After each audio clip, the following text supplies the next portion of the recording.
हरे गोविंद जय जय प्रभु दीन दयालु हरे जय जय प्रभु दीन गोविंद हरे गोपाल हरे गोविंद हरे जय जय प्रभु दीन दयालु हरे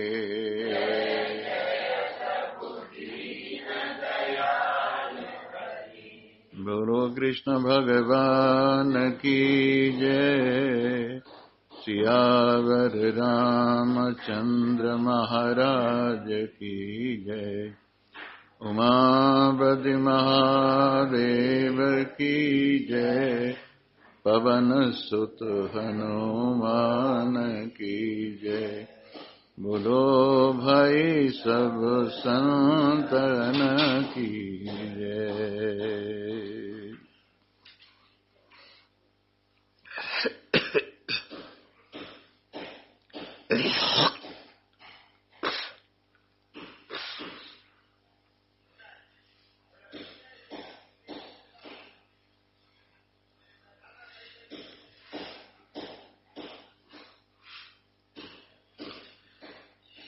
उपस्थित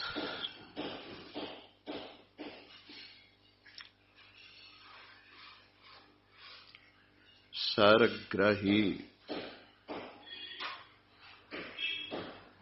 परम शुभ पारमार्थिक पथ सुगामी सज्जन वृंद,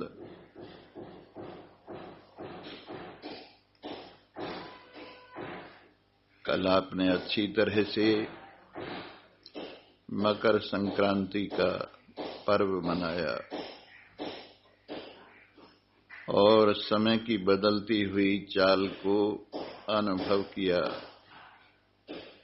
कि किस प्रकार से उत्तरायण दक्षिणायन ये समय का चक्र चलता है और इस समय के हिसाब से आपने समय का सदुपयोग किया और करना भी चाहिए। जो समय का सदुपयोग करता है, समय को व्यर्थ नहीं गंवाता है, उसके जैसा समझदार कोई नहीं है। हमें भी समय का सदुपयोग करना चाहिए। जो समय चला जाता है फिर वापस नहीं आता है। कोई लाखों रुपए खर्च करे कि एक श्वास भी मुझे अधिक प्राप्त हो जाए तो वो भी संभव नहीं है। ऐसा मूल्यवान समय, उसका हमें ठीक प्रकार से उपयोग करना ही चाहिए। आइए, जो कल बात चल रही थी वो यही थी कि जितनी शक्ति और सामर्थ्य हैं वो हमारे से ही प्रकट होती हैं और जितनी असमर्थताएं हैं, दीनताएं हैं, दरिद्रताएं हैं, वो भी हमारे से ही प्रकट होती हैं। जब मन सुपथगामी होता है, श्रेष्ठ विचार वाला होता है, पारमार्थिक पथ पर चलने वाला होता है, तो श्रेष्ठ श्रेष्ठ भावनाएं इससे प्रकट होने लगती और इसकी शक्ति, इसकी सामर्थ्य निरंतर बढ़ती हुई विराजमान होती है। आइए हम मन को परमात्मा के आमुख करें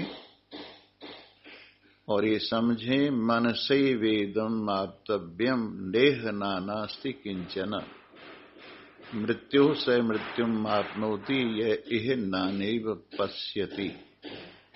मन से वेदम आप्तव्यम, मन के माध्यम से ही हम इस वस्तु को जाने। आत्मा कार मन की वृत्ति के माध्यम से ही आवरण भंग करके हम अपने आप को पहचाने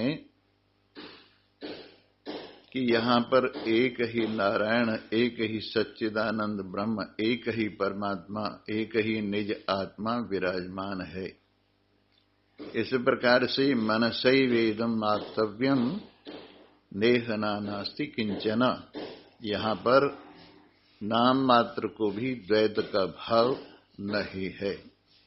ये सजातीय विजातीय स्वगत भेद रहित साक्षी केवल चेतन पदार्थ हम सब में विराजमान एक ही है। ये जितने भी अनेकता के भाव हैं, इनका कारण माया ही है, भ्रम ही है। आप जानते हैं, ये भ्रांति कहिए, भ्रम कहिए, सारे दुखों का कारण यही है। 5 प्रकार की भ्रांतियां होती हैं, उनमें भेद भ्रांति आपको बता रहे हैं। ईश्वर और जीव का भेद, ये भेद भ्रांति से है, वास्तव में नहीं। जीवों का परस्पर भेद, ये भी भेद भ्रांति से है, वास्तविक नहीं। जीव और जगत का भेद, ये भेद भी माया से है, वास्तव में नहीं है। जगत और जगदीश्वर का भेद, ये भेद भी भ्रांति से है, वास्तविक नहीं। संसार में पदार्थों का भेद परस्पर, ये भी भ्रांति से है, ये भी नासमझी से है। और जिस समय व्यक्ति ये समझ लेता है नेह नानास्ति किंचन, यहां अनेकपना है ही नहीं। एको ब्रह्म द्वितीयो नास्ति, एक ही पदार्थ, एक ही ब्रह्म है, दूसरा और कोई नहीं है। जब जीव और ईश्वर की एकता को ये पहचान लेता है, जब ये जीवों की परस्पर एकता को पहचान लेता है, जब ये जीव और जगत की एकता को पहचान लेता है, जब ये ईश्वर और जगत की एकता को पहचान लेता है, और जब ये सांसारिक पदार्थों की एकता को पहचान लेता है, तो भेद बुद्धि इसमें से सदा सदा के लिए भाग जाती है। तत्र कै मोह, तत्र को मोह, कैसो कह एकत्वम अनपश्यतः। जो आत्मा की एकता को देखते हैं, वो शोक से परे हो जाते, वो मोह से परे हो जाते। द्वितीयाद वही भयम भवति, द्वैत के कारण भय होता है। लेकिन जब एक अद्वैत पदार्थ अपना आत्मदेव सर्वव्यापक सर्वात्मा अनुभव किया जाता है, तो भेद सदा सदा के लिए निवृत्त होकर निर्भयता प्राप्त हो जाती है। बहुत सुंदर एक वचन है, आनंदम ब्रह्मणो विद्वान न बिभेति कुतश्चन। जो इस ब्रह्म के आनंद को, ब्रह्मानंद को अनुभव कर लेता है, वो फिर किसी से भी और कहीं भी भयभीत नहीं होता है। इस भय से छुट्टी पाने का कारण यही है कि हम परमात्मा की एकता को और आनंद स्वरूपता को अनुभव नहीं करते हैं। आप जरा आगे को होके बैठ जाएं, थोड़ी थोड़ी एक लाइन में आ जाएं, आप भी हो जाएं आगे। जी हाँ, ध्यान दीजिए। तो मैं बता रहा था, ये भेद भ्रांति जो 5 प्रकार की है, इस भेद भ्रांति को एक परमात्मा की उपस्थिति से सजातीय विजातीय स्वगत भेद रहित केवल साक्षी चेतन पदार्थ को अनुभव कर लेने पर भेद भ्रांति निवृत्त हो जाती है और ये परम शांति प्राप्त हो जाती है। इसी प्रकार और भी कई भ्रांतियां हैं, 5 प्रकार की भ्रांति कहलाती हैं। वो सारी भ्रांतियां निवृत्त होकर के जब निर्भ्रांत नारायण अपने आत्मदेव को, अपनी वास्तविकता को पहचानता है, तो ये बेचैनी सदा सदा को दूर हो जाती है। अब कल हमने बहुत स्पष्ट ढंग से बताया था, हम सभी लोग सच्चिदानंद को चाहते हैं, सत को चाहते हैं। हम माने ऐसी स्थिति को हम चाहते हैं जो न बढ़ने वाली हो न घटने वाली हो, जो अनादि हो अनंत हो, जो देश से सीमित न हो, काल से सीमित न हो, वस्तु से सीमित न हो। देश काल वस्तु से जो सीमित नहीं है और जो न जन्मता है, न मरता है, न बढ़ता है, न घटता है, ऐसा सत हम सभी होना चाहते हैं। मृत्यु से छुट्टी पाना चाहते। इसी प्रकार से हम चाहते हैं कि हम रोशनी में रहें, प्रकाश में रहें और हमें कहीं भी धक्के खाने न पड़े। ये ठीक ठीक न दिखना, ये भी बहुत ही दुख का कारण है। आप जानते हैं महाभारत किस लिए हुई? वैसे तो महाभारत के बहुत से कारण हैं। उनमें एक कारण ये भी है, जब इंद्रप्रस्थ बसाया गया और वहां मैं दानव से एक बहुत सुंदर महल बनवाया गया। उस महल में ऐसी विचित्रताएं थीं, जहां दीवार लगती थी कि दीवार है, वहां दरवाजा होता था, और जहां दरवाजा होता था वहां दीवार प्रतीत होती थी। जहां थल होता था वहां जल प्रतीत होता था, जहां जल होता था वहां थल प्रतीत होता था। और इस प्रकार से वो मैं दानव ने ऐसा विचित्र भवन बनाया था, जिसे देखकर अच्छे अच्छों की अक्ल जो थी वो दंग रह जाती थी। हुआ ये, जब राजसूय यज्ञ समाप्त हो गया तो महाराजा युधिष्ठिर ने दुर्योधन इत्यादि अपने भाइयों को कहा कि आप थोड़े दिन और रहिए, बाकी सब लोग चले गए हैं, अच्छा है, ठीक है, आप कुछ दिन और रहे। तो वो कुछ दिन जो रहे वहां, उस दिनों में उसी काल में उन्होंने मैं दानव से बनवाया हुआ भवन दुर्योधन को दिखलाया। दुर्योधन और दुर्योधन के भाई प्रेम पूर्वक उसे देख रहे थे, और कहीं कहीं ऐसा समझ के कि दीवार है, चलो सहारा ले में, वो हाथ लगाते थे और वहां दरवाजा होता था, गिर जाते थे। और जहां दीवार होती थी दरवाजा समझते थे, उसे निकलने के प्रयास में वो अपना सिर फोड़ लेते थे। इस तरह से कई उल्टी उल्टी बातें हुई। भीम और द्रौपदी उनकी इस दुर्दशा को देख रहे थे और उन्होंने हंसी उड़ाई, मजाक किया कि देखो अंधों के अंधे ही पैदा होते हैं। अब बताइए, ये बात अंधों के अंधे ही पैदा होते हैं कितनी लगी दुर्योधन को। और फिर यही पूरे महाभारत का कारण बनी। जब द्रौपदी को नग्न किया जा रहा था और द्रौपदी चिल्ला चिल्ला कर मदद मांग रही थी जहां तहां से, तो उस समय दुर्योधन ने एक बात कही कि अब तुम क्यों चीखती हो, क्यों पुकारती हो, क्यों डरती हो, क्यों भयभीत होती हो? हम तो अंधों के अंधे ही हैं ना। अंधों के सामने नग्न होने में क्या लज्जा है? एक तो इस बात का जवाब दिया और दूसरे एक बात का और जवाब दिया, जिसके 5 पति हों उसको लज्जा नाम की वस्तु कहां होती है और क्या होती है? अब तुम लज्जा बनी बैठी हो, लज्जा का तुम्हें क्या अधिकार है? ऐसी बातें आगे बढ़ती गईं और बढ़ते बढ़ते महाभारत का कारण बनी। मेरे मित्रों, जिस तरह से ठीक ठीक न देखने से महाभारत हो गई, तो वैसे ही ठीक ठीक न देखने से हमारा जीवन भी महाभारत जैसा ही हो गया है। ठीक ठीक न देखने से जो असत प्रपंच है उसको सत समझ रहे हैं, जो जड़ प्रपंच है उसको चेतन समझ रहे हैं, जो दुख रूप प्रपंच है उसको आनंद रूप समझ रहे हैं, और जो संगवान प्रपंच है उसको असंग समझ रहे हैं। और इसी नासमझी की वजह से हमारे जीवन में दुख हो रहा है। और यदि हमें आंखें प्राप्त हो जाएं, ज्ञान की आंखें प्राप्त हो जाएं, और हम ठीक ठीक सम्यक दृष्टि वाले हो जाएं, तो फिर सारी चीजें स्पष्ट हैं, कहीं कोई धक्के खाने की बात ही नहीं है।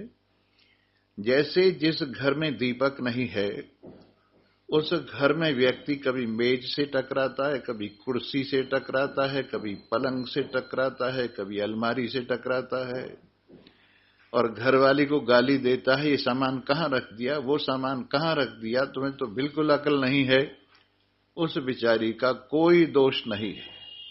दोष है तो एक ही चीज का है, और वो दोष क्या है कि वहां पर उजाला नहीं।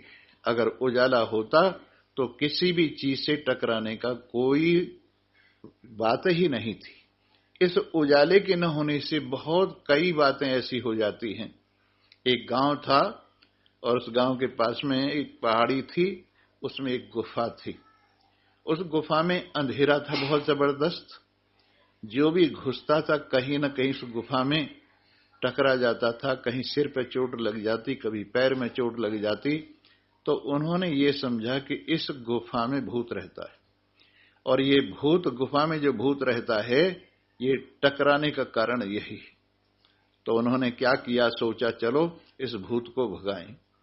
कहीं पाठ रखे गए और कहीं पूजा होने लगी, कहीं नमाज होने लगी, कहीं प्रेयर होने लगी, कहीं कीर्तन होने लगा, ऐसे बहुत से साधन होने लगे, लेकिन फिर भी उस गुफा का भूत भागा नहीं। एक महान पुरुष आए और उन्होंने पूछा, भाई ये क्या तमाशा हो रहा है?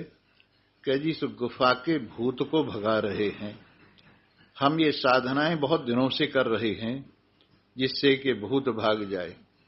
वो कहने लगे, आओ मेरे साथ, भूत भागने में तो कुछ भी देरी नहीं है, 1 सेकंड का टाइम है। कहने लगे, कमाल है, हमें इतने वर्ष हो गए प्रयास करते करते, तब तो भूत भाग नहीं रहा, तुमसे 1 सेकंड में भाग जाएगा। उन्होंने कहा, हाँ आओ मेरे साथ। तो उन्होंने मोमबत्ती जलाई और उस गुफा के अंदर घुस गए। अब प्रकाश हो गया, कहीं टकराने का कोई काम ही नहीं था, और बड़े आराम से वो उसमें घूम आए, भूत भाग गया। इसी प्रकार एक और है, एक लड़की की शादी होके आई। जब शादी होके आई तो उस घर को उन्होंने बड़ा विचित्र देखा। कैसा विचित्र देखा, शाम को सब लोग लग जाते और गठरी बांध बांध कर अंधेरे को बाहर फेंकते, और इस तरह से सारी रात अंधेरे को फेंकते फेंकते दिन निकल आता, और वो ये समझते कि हमारे फेंकने से उजाला हो गया है। वैसे तो दिन निकला था, पर वो ये समझते थे कि हमारे ये फेंकने से उजाला हो गया है।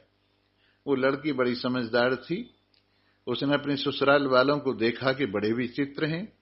वो कहने लगी, आपको ये सब करने की क्या जरूरत है, आप सब सो जाओ, मैं अकेले ही इस अंधेरे को भगा दूंगी। बोले, कमाल है, कल की लड़की, हमने कोई धूप में बाल सफेद किए हैं, तू भगा देगी, हमसे तो भगा नहीं। बोले, कोई बात नहीं है। सबके बिस्तरे बिस्तरे शाम को रात को लगा दिए और कहा तुम सो जाओ, और एक दीपक जलाकर वहां रख दिया। कहने लगे, अब ये भूत भाग गया, अंधेरा भाग गया, आराम से सो। तो बस इसी प्रकार का हाल है हमारे हृदय के अंदर। जो ये अंधेरा है, उस अंधेरे की वजह से ये सब कुछ हो रहा है। आप इधर कुर्सी ले लें, ये कुर्सी इधर ले आए।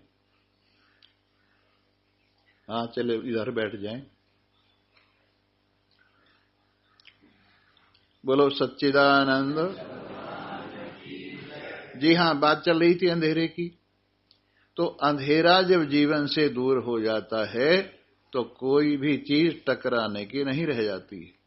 वैसे हमारे जीवन से अंधेरा दूर हो जाए, अज्ञान दूर हो जाए, तो कुछ भी टकराने के लिए नहीं रहता है। इसलिए मित्रों, हम यहां रोजाना अंधेरा दूर करते हैं। कौन सा अंधेरा दूर करते हैं?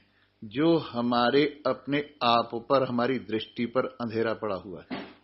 एक तो यह है कि वैसे बाहर अंधेरा होता है, हमारी आंख तो ठीक है, पर बाहर अंधेरा है। लेकिन यहां बाहर अंधेरा नहीं है, बाहर तो एक नारायण के सिवाय दूसरी चीज ही नहीं। हमारी दृष्टि पर अंधेरा है, हमारी बुद्धि पर अंधेरा है, हमारी समझ पर अंधेरा है। इसलिए सारे संसार में हमें अंधेरा ही अंधेरा दिखता है, और सब जगह हम टकराते फिरते हैं। और यदि अपनी आंख साफ हो जाए, अपनी आंखों का ऑपरेशन हो जाए, अपनी बुद्धि का ऑपरेशन हो जाए, अगर अपने मन का ऑपरेशन हो जाए, और इसमें से अविद्या, अज्ञान इसको निकाल दिया जाए तो आप देखेंगे बाहर कहीं भी अंधेरा नहीं है। और इसको कैसे निकाला जाता है कल हम बता रहे थे, भिद्यते हृदय ग्रंथि छिद्यन्ते सर्व संशयः क्षीयन्ते चास्य कर्माणि तस्मिन् दृष्टि परावरे। जब कोई समझदार व्यक्ति पर और अवर इन दोनों पदार्थों को ठीक ठीक जान लेता है। पर क्या है? परमात्मा है, आत्मा है। अपर क्या है? संसार है। या यूं समझना चाहिए, पर सत है, पर चिद है, पर आनंद है, पर असंग है, और अपर असत है, जड़ है, और अपर दुख रूप है, और अपर संगवान है। इस तरह से पर और अपर को बिल्कुल अलग अलग करके ठीक ठीक समझ लिया जाए तो उससे क्या होता है? हृदय की गांठ भिद जाती है। हृदय में कौन सी गांठ है? सत में असत बुद्धि और असत में सद्बुद्धि, ये हृदय में गांठ है। जड़ में चेतन बुद्धि और चेतन में जड़ बुद्धि, ये हृदय में गांठ है। आनंद में दुख बुद्धि और दुख में आनंद बुद्धि, ये हृदय में गांठ है। और इसी प्रकार से असंग में संगता या निर्विकार में विकार और विकार में निर्विकारता, ये क्या है? ये ग्रंथि है, गांठ है। जब हम दोनों को अलग अलग समझ लेते हैं तो भिद्यते हृदय ग्रंथि, हृदय की गांठ खुल जाती है। भिद्यन्ते हृदय ग्रंथि छिद्यन्ते सर्व संशयाः, कोई भी संशय शेष नहीं रहता। श्रवण करने से जो प्रमाणगत संशय हैं, विपर्य हैं या विपरीत भाव हैं, वो सब श्रवण से दूर हो जाते हैं। जो शास्त्रगत हैं, शास्त्र में जो संशय हैं और शास्त्र में जो विपर्य है, ये दोनों तीनों सब जब शास्त्र का श्रवण हम ढंग से करते हैं तो ये प्रमाणगत संशय दूर हो जाता है। और जब शास्त्र से जाने हुए पदार्थ अपने मैं का अनुभव करते हैं, मैं को सच्चिदानंद ब्रह्म रूप से जानते हैं, तो ये प्रमेयगत संशय विपर्य और संभावना तीनों दोष निवृत्त हो जाते हैं। इस प्रकार से श्रवण से प्रमाणगत संशय विपर्य संभावना और मनन से जो प्रमेयगत संशय हैं और विपरीत भावना है, असंभावना है, ये सब दूर हो जाती हैं और इससे कोई संशय नहीं रहता। सारी जिंदगी आदमी सुनता रहता है, लेकिन संशय के कारण पता नहीं ये ठीक है, पता नहीं ये ठीक है, पता नहीं ये ठीक है, पता नहीं ये ठीक है, बहकता फिरता है। जैसे कोई कह देता है वैसे ही मान लेता है। जहां कोई हाथ पकड़ के ले जाता है वहीं चला जाता है। क्योंकि जिसको अपनी दृष्टि नहीं होती, जिसको अपनी बुद्धि नहीं होती, जिसको अपनी समझ नहीं होती, जिसके संशय प्रमाणगत और प्रमेयगत नहीं दूर हुए, उसको कहीं कोई बहका ले जाए और कहीं कोई ले जाए, उसमें किसी प्रकार की अपने आप को देखने की शक्ति नहीं है। लेकिन जब सब संशय दूर हो जाते हैं, शास्त्र के अंदर जो संशय वो दूर हो जाता है और अपने आत्मा में जो संशय है वो दूर हो जाते हैं, तो ये संशय दूर होने पर व्यक्ति कहीं भटकता हुआ नहीं घूमता है और कहीं भी कष्ट दुख नहीं उठाता है। देखिए जिस तरह से होता है, एक दिन हमने दृष्टांत दिया था, एक अंधा आदमी था, उसको किसी ने गाय की पूंछ पकड़ा दी और कहा ये गाय तुझे तो तेरे घर ले जाएगी। और वो उसकी पूंछ पकड़ के गाय बिदकी और भागी, भागती भागती चली गई, उसने छोड़ा नहीं और जहां तहां पत्थरों में कांटों में उसको रगड़ा खाता रहा, लेकिन गाय की पूंछ नहीं छोड़ता है बेवकूफी के कारण। अगर उसकी अपनी आंख होती तो इस तरह से उसको दुर्दशा न होती।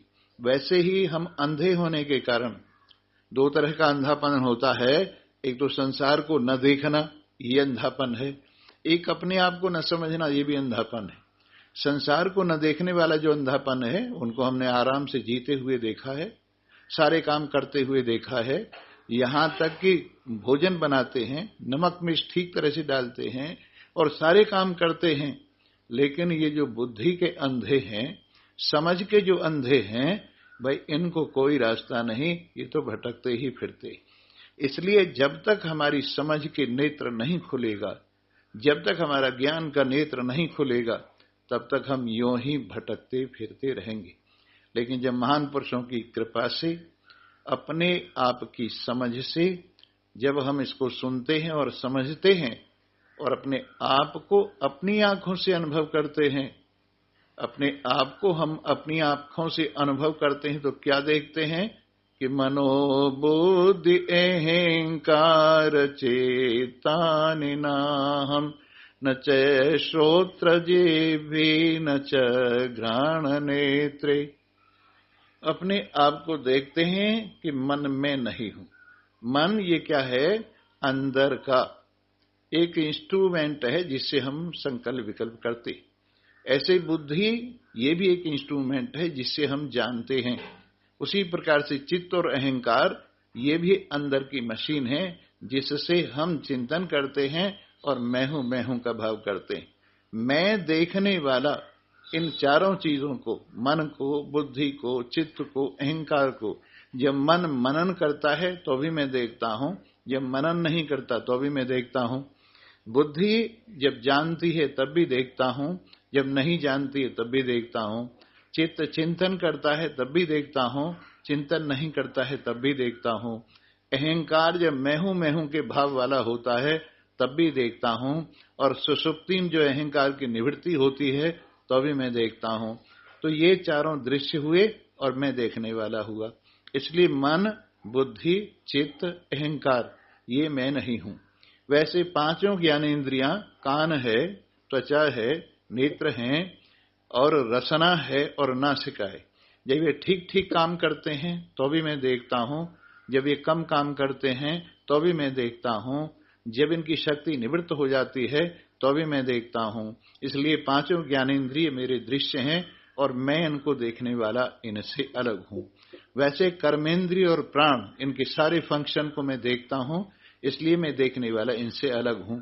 इस प्रकार से ये परत पर परत उतरते जाते हैं और अपने आप में विराजमानता होती जाती है।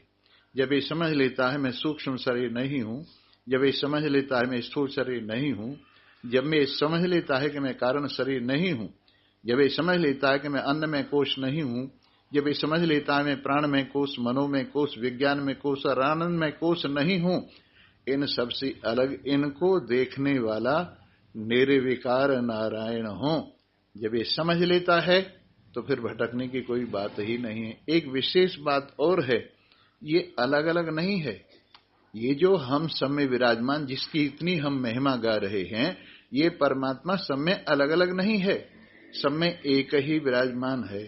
जिस प्रकार से एक महासरोवर हो और उसमें से पूरे इसका शहर के लिए पानी आ रहा हो, तो उसमें टोंटी अलग अलग होती हैं और उनके अंदर हो सकता है घर घर का मापने का यंत्र भी अलग अलग, जल मापक यंत्र हो वो भी अलग अलग हो सकता है, लेकिन पानी सबका सब टोंटियों में एक ही महासरोवर का आ रहा है।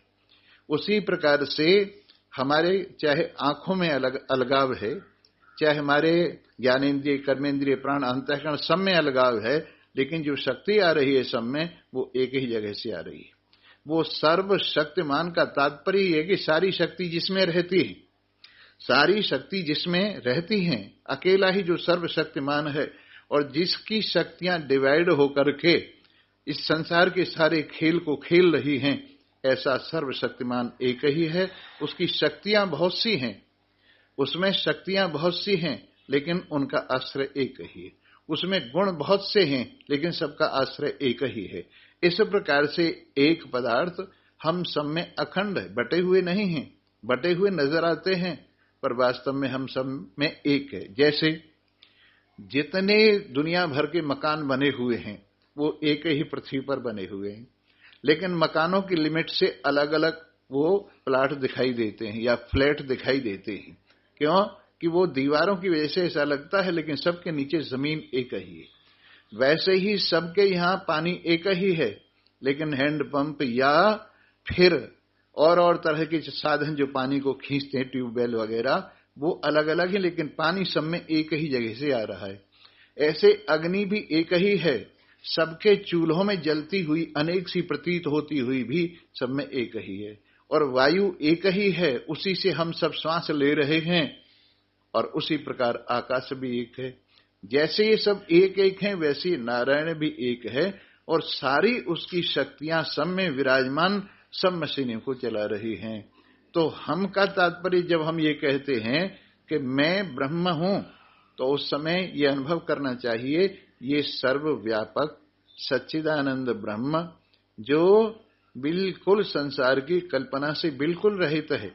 एक ऋग्वेद में असत सूक्त आता है, उस असत सूक्त के अंदर भगवान की जो मूल रूप में पहले होता है संसार के बनने से पहले, उसका वर्णन किया है और उसको कहा है न हम इसको सत कह सकते हैं, न हम इसको असत कह सकते, और इस प्रकार से न हम इसको प्रकट कह सकते हैं, न हम इसको अप्रकट कह सकते हैं। जितनी भी कल्पनाएं हैं उस असद सूक्त में उन सबको असद निराकरण करके एक परमात्मा का दर्शन कराया है जो मौन है। और हम भी धीरे धीरे धीरे धीरे जब इस एकता में विराजमान होते हैं, अपने आप को अलग करके देखना ये व्यतिरेकी भाव है। अपने आप को सबसे अलग करके देखना, इन पदार्थों से अलग करके देखना, इस दुनिया से अलग करके देखना, ये व्यतिरेकी भाव है। और फिर सब में अपने आप को देखना, ये अन्वयी भाव है। सब में परमात्मा मेरा आत्मा एक ही है ये समझना, ये अन्वयी भाव है। मैं सबसे अलग हूं, बिल्कुल अपने आप में असंगता का अनुभव करना, ये व्यतिरेकी भाव है। तो इस तरह से अन्वय और व्यतिरेक से इस पदार्थ को समझा जाता है सब में एक ही है और सबसे अलग है। सब में एक ही है और सबसे अलग है। ये कौन है, ये आपकी व्याख्या कर रहा हूं, मैं आपको ही समझा रहा हूं, ऐसा कोई नहीं। इसका फायदा क्या है कि मैं रामदत्त के बारे में आपको कहूं। जैसे एक आदमी नहा रहा था कुएं के ऊपर पानी डाल डाल के और कहता जा रहा था, ध्रुव उतर गए प्रहलाद उतर गए, ध्रुव उतर गए प्रहलाद उतर गए। एक आदमी और था, वो भी नहा रहा था, वो कहने लगा बिड़ला की 100 थैलियां, फलाने की इतनी थैलियां, फलाने की इतनी थैलियां। वो कहने लगे तेरे बाप का क्या है जब उसकी थैलियां उसके पास हैं। उसने भी कहा ध्रुव उतर गए प्रहलाद उतर गए, तेरे बाप का क्या है, उतर गए ध्रुव और प्रहलाद।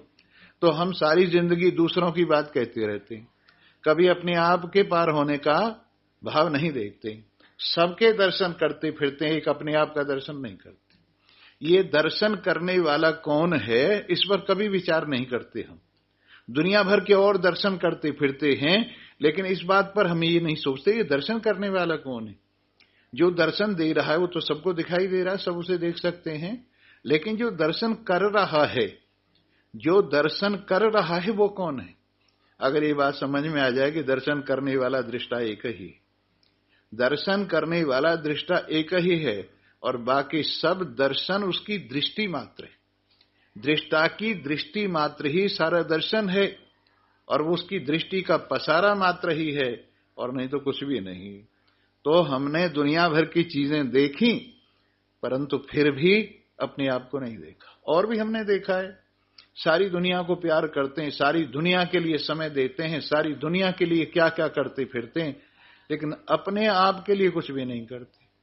अरे दुनिया भर के लिए तुमने टाइम टेबल बनाकर समय जो है बांट रखा है, कुछ समय अपने लिए भी निकाल के रखो। कुछ समय ऐसे रखो कि जिससे आप अपने दर्शन कर सको। कुछ समय ऐसा रखो कि अपने आप को अनुभव कर सको। और यदि आपको ये रोजाना भी आपको थोड़ी देर भी अपने आप के दर्शन हो गए, अपने आप को समझ लिया, तो रोज बैटरी चार्ज हो जाया करेगी। ये जो जीवन की बैटरी है रोज चार्ज हो जाएगी और सुख में और दुख में, लाभ और हानि में और जय पराजय में ये सहन कर जाएगी सब चीजों को। परंतु आप कभी अपने आप में चार्ज करते ही नहीं, बैटरी को दूसरी जगह से चार्ज करते फिरते। कहीं दीवार से चार्ज करना शुरू करेंगे, कहीं पलंग से चार्ज करना शुरू करेंगे, कहीं और दुनिया भर की चीजों से अपने आप को चार्ज करने का प्रयास कर रहे हैं, लेकिन जहां से चार्ज होता है वहां से चार्ज नहीं करते। हमारी आंखों में देखने की शक्ति जो आ रही है वो बाहर से आ रही कि अंदर से आ रही? अंदर से आ रही तो चार्ज भी वहीं से होंगी हमारी आंखें। हमारी आंखों में शक्ति जब अंदर से आ रही तो चार्ज होने की जगह भी अंदर ही है। इस तरह से यदि इस बात को समझ लिया जाए कि सारी शक्तियां एक नारायण से जो सबके हृदय में विराजमान है, सबका अपना आत्मा है, उससे सारी शक्तियां आ रही हैं, अगर ये समझ लिया जाए तो फिर तो निश्चिंतता ही, इधर उधर भागने की जरूरत ही नहीं रहती। समझे ना? इधर उधर जब दिल के आईने में है तस्वीरें यार, दिल के आईने में है तस्वीरें यार, जब जरा गर्दन झुकाई देख ली। दिल के आईने में है तस्वीरें यार, अरे तस्वीर क्या, दिल के आईने में तो स्वयं बैठा हुआ है, दिल की खिड़की में है बैठा स्वयं यार, जब जरा आंखें मिलाई देख ली। इस तरह से हम सारी जिंदगी प्रयास करते फिर रहे हैं और कर रहे हैं।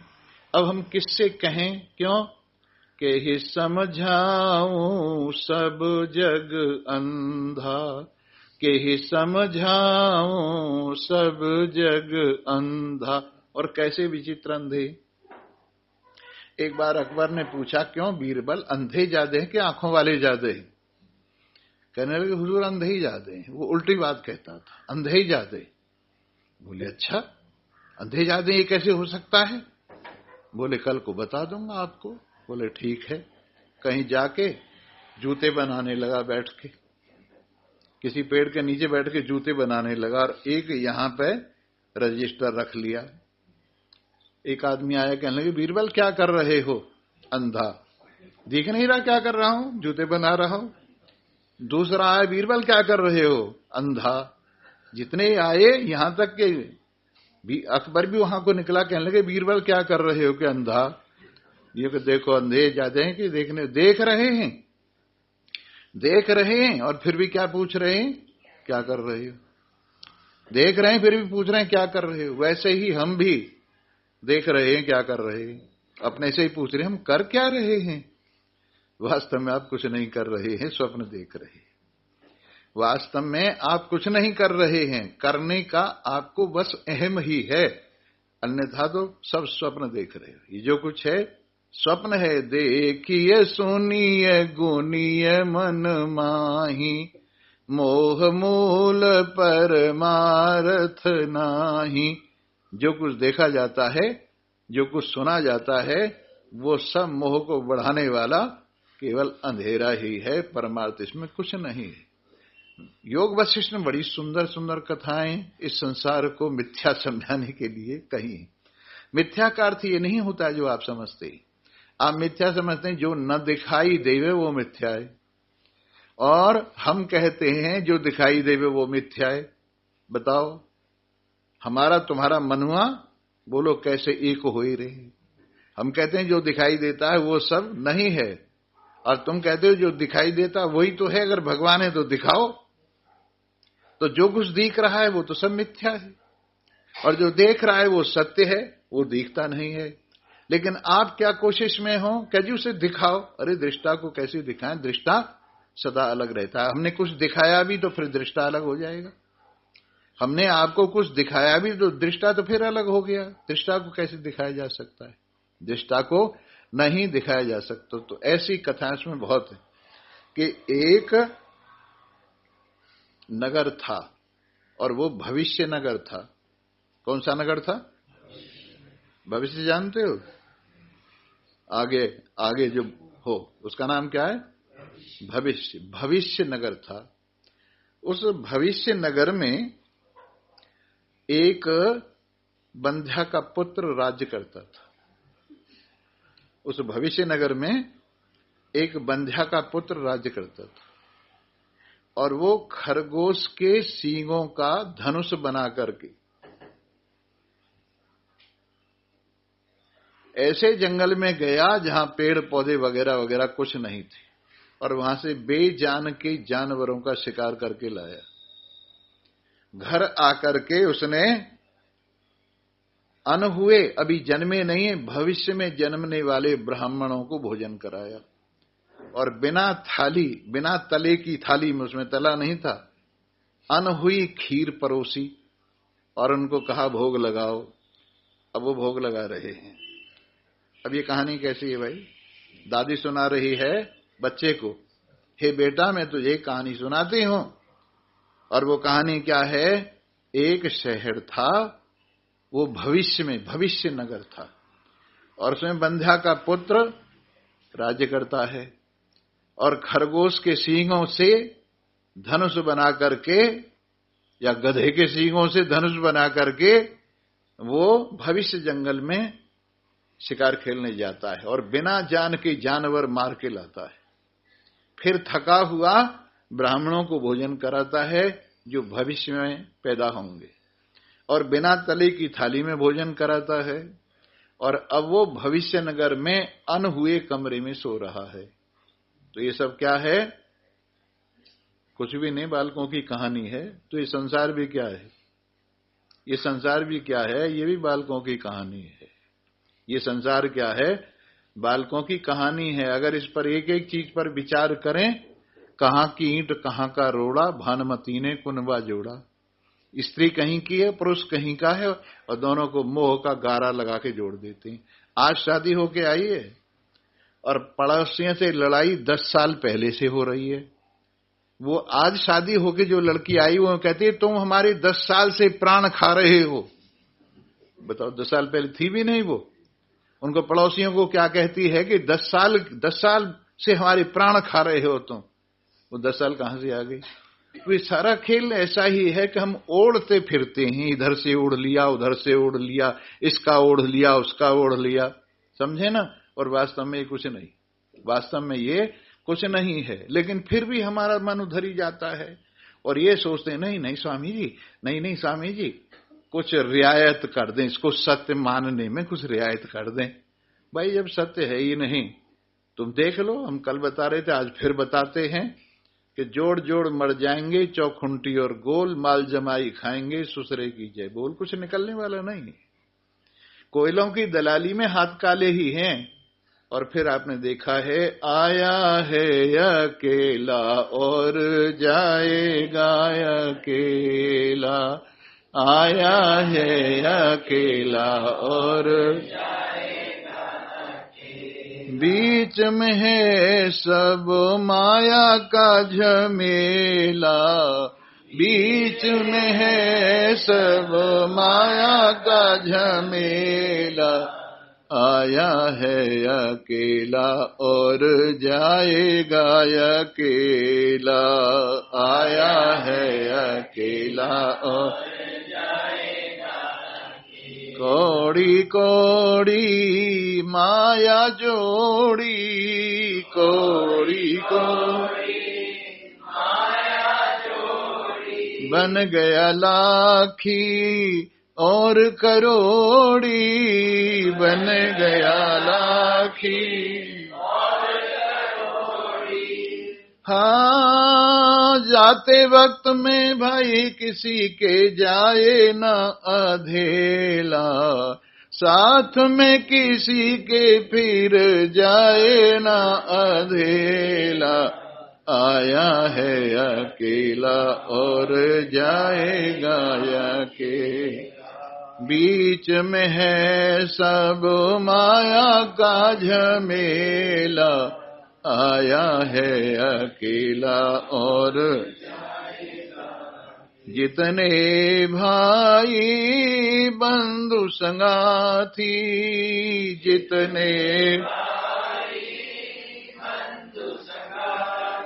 सब मतलब के जग के साथी, सब मतलब के जग के साथी। साथ न देगा कोई तेरा, भरे क्यों पाप का ठेला, आया है अकेला और जाएगा अकेला। बीच में है सब माया का झमेला, आया है अकेला और जाएगा। जैसी करनी वैसी भरनी, जैसी करनी वैसी भरनी, करनी अपनी है बेतरनी, करनी अपनी गुरु की करनी गुरु भरेगा, चेले की भरेगा चेला। आया है अकेला और जाएगा अकेला, बीच में है सब माया का झमेला। आया है अकेला। कितना ही कोई प्यारा क्यों न हो, कोई भी साथ नहीं देता, कहते ही रहते कौन साथ देगा। एक पेड़ था, उस पेड़ पर बहुत से पक्षी रहते थे। एक शाम को ऐसा हुआ, एक पक्षी और उतरा उस पर आकर, बहुत सुंदर श्वेत रंग वाला हंस कहिए वो उतरा। सब पक्षियों को उसे बड़ा प्यार हो गया और कहने लगे, बस भाई तूने तो आके इस पेड़ की रौनक बढ़ा दी, और जब तू जाएगा ना हम तेरे सब साथ जाएंगे। सुबह हुई, हंस ने यात्रा प्रारंभ की और बहुत से पक्षी उसके साथ उड़े, लेकिन उनकी उड़ान इतनी लंबी नहीं थी। कोई 1 कोस में, 2 कोस में, 10 कोस में हारा, आखिर के तई हंस अकेला ही सिधारा। सब 1 कोस में, 2 कोस में, 10 कोस में थक गए, आखिर को हंस ही गया। वैसे संसार के पेड़ पर ये हंस आकर बैठ गया है। ज्ञानेन्द्रियां, कर्मेंद्रियां, प्राण, अंतःकरण, शरीर इत्यादि सब इसे बहुत प्यार करते हैं, परिवार वगैरह सब इसे बहुत प्यार करते हैं। लेकिन जब भी जाने लगता है, सबकी उड़ान थकते थकते थक जाती है और आखिर को ये हंस अकेला ही जाता है। इसलिए हमें सदा ये ध्यान रखना चाहिए कि ये सब बीच का ही मेला है और नहीं तो अकेले का अकेला है। इस तरह से अगर पहले से ही हम तैयारी कर लें कि अकेला ही है, अकेला ही हूं, और जो कुछ मेरे साथ है ये सब माया मात्र है। इधर प्लस हुआ, इधर माइनस हो गया, इधर प्लस हुआ, इधर माइनस हो गया, हिसाब बराबर बता रहे क्या मिला। एक आदमी ने 100 रुपए कमाए, 100 रुपए खर्च हो गए, 100 रुपए कमाए, 100 रुपए खर्च हो गए, 100 रुपए कमाए, 100 रुपए खर्च हो, क्या कमाई हुई? वैसे जो कुछ कमाया सब चला गया, जो कुछ कमाया सब छोड़ना पड़ा, जो कुछ कमाया हमारे साथ कुछ नहीं गया। बताइए क्या कमाया है आपने? आपको ऐसा लग रहा है कि आपने बहुत कमा लिया, लेकिन ये तो सब यहीं रह जाएगा। आपने कमाया क्या है? सिवाय भाड़ झोंकने के और कुछ नहीं किया। इसलिए अगर थोड़ी सी समझदारी हो और आंखें खुल जाएं तो ठीक है, हो रहा है, शरीर का धर्म है, लेकिन एक तमाशे की तरह से हो जाएगा, फिर ये बोझ नहीं रहेगा। इसलिए कहा है, समझदारों की संसार मौज है और नासमझों की मौत है। समझदारों की मौज है और नासमझों की मौत है। इसलिए इस समझदारी को, इस अंधेरे को अपने जीवन से दूर कीजिए, और अंधेरे को दूर करने के बाद जो आप रह जाते हैं, नकद नारायण सच्चिदानंद ब्रह्म, आप में कोई वो बात नहीं जो तुम कह रहे हो, वो बात नहीं जो तुम कह रहे हो। तुम जो दुखी हो रहे हो, संसार के संबंध को लेकर कष्ट उठा रहे हो, ये सब मान्यता माना हुआ है और कुछ भी नहीं है। माने तो देव, नहीं भीत का लेव। इस तरह से इस यथार्थता को जानिए और मौज उड़ाइए। इन्हीं शब्दों के साथ सभी को धन्यवाद है। सर्वे भवन्तु सुखिनः, सर्वे सन्तु निरामया, सर्वे भद्राणि पश्यन्तु मा कश्चित् दुःखं। ओम शांति। ओम जय जगदीश हरे, स्वामी जय दीनानाथ हरे।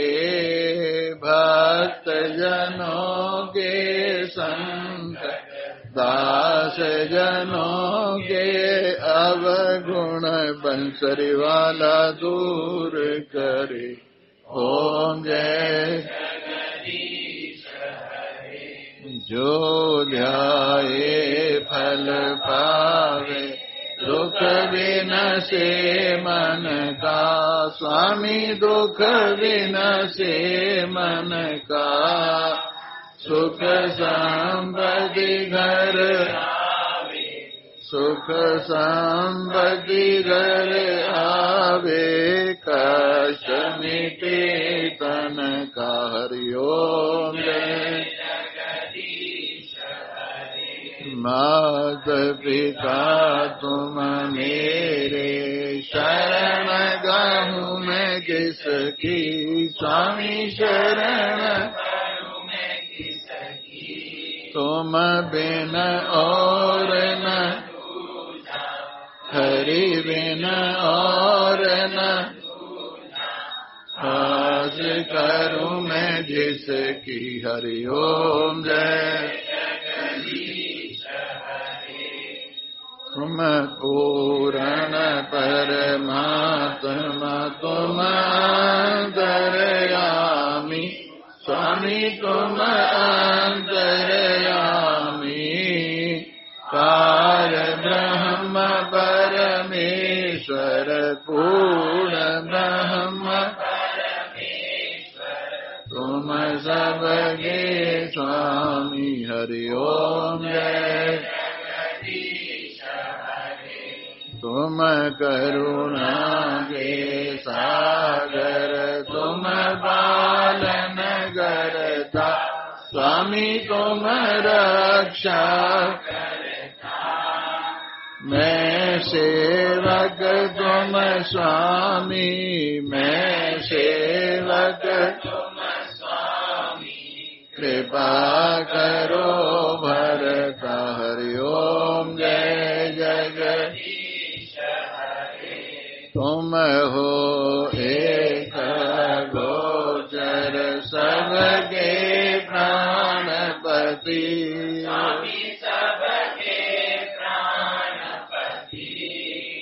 किस विध मिलो दया में किस विध मिलो तुमको मैं कुमति। हरि ओम जय दीन बंधु दुख ठाकुर तुम मेरे स्वामी रक्षक। अपने हाथ उठाओ अपने चरण हार परम तेरे। हरि ओम जय विषय विकार मिटाओ पाप हरो देवा।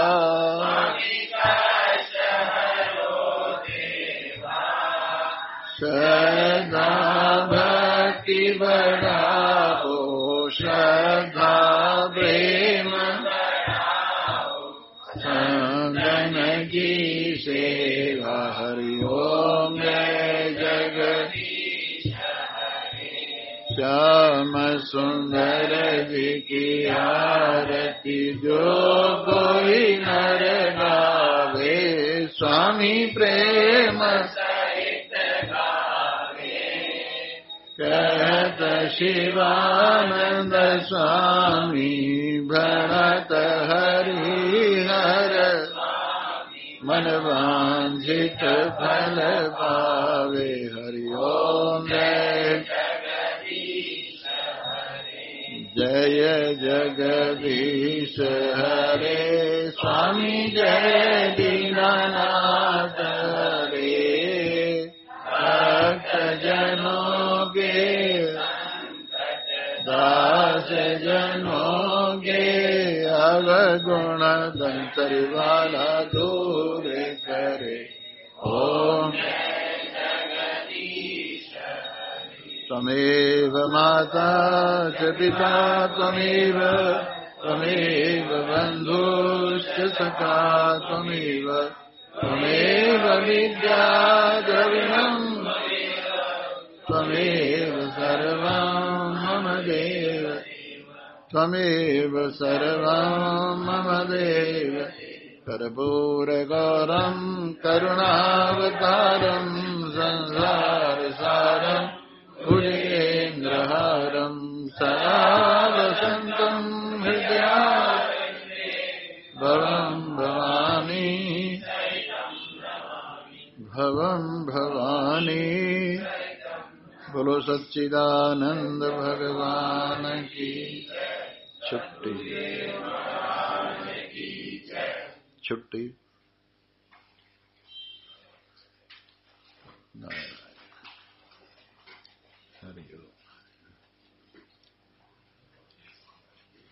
नारायण।